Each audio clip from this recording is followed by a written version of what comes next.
ঈদের দিনেও গাজায় বর্বরতা অব্যাহত রেখেছে ইসরায়েল। বিভিন্ন স্থানে রাতভর হামলা চালিয়ে ১৫ শতাধিক ফিলিস্তিনিকে হত্যা করেছে তারা। লেবাননেও বিমান হামলা চালিয়েছে তেল আবিব। এদিকে নেতানিয়াহু সহ ইসরায়েলের ২ নেতার বিরুদ্ধে নিষেধাজ্ঞা জারি করায় আইসিসির ৪ বিচারকের উপর নিষেধাজ্ঞা দিয়েছে যুক্তরাষ্ট্র। ইশতিয়াক হোসেনের ডেস্ক রিপোর্ট।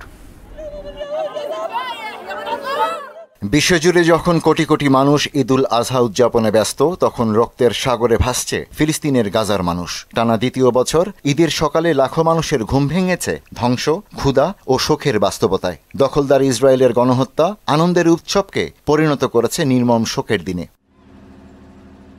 সবশেষ রাফা, খান ইউনিস সহ একাধিক আশ্রয়কেন্দ্রে বিমান হামলা চালিয়ে ১৫ শতাধিক ফিলিস্তিনিকে হত্যা করেছে নেতানিয়াহু সেনারা। গেল ১৯ মাসের তাণ্ডবে ৫৪,৬০০-তে উন্নীত হয়েছে প্রাণহানি। আহত হয়েছেন ১,২৫,৩৪১ মানুষ।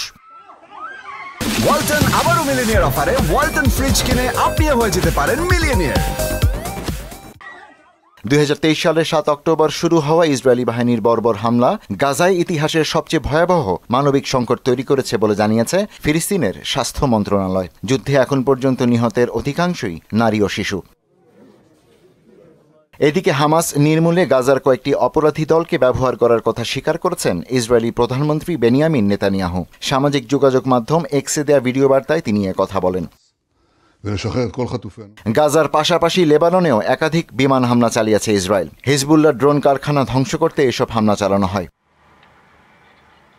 ওদিকে আন্তর্জাতিক অপরাধ আদালত আইসিসির ৪ বিচারকের উপর নিষেধাজ্ঞা আরোপ করেছে ট্রাম্প প্রশাসন। ইসরায়েলি প্রধানমন্ত্রী বেনিয়ামিন নেতানিয়াহু ও সাবেক প্রতিরক্ষামন্ত্রী ইয়ভ গ্যালেন্টের বিরুদ্ধে গ্রেপ্তারি পরোয়ানা জারির প্রতিশোধ হিসেবে ট্রাম্প প্রশাসন এই পদক্ষেপ নিয়েছে বলে ধারণা করা হচ্ছে। ইশতিয়াক হোসেন, মোহনা সংবাদ।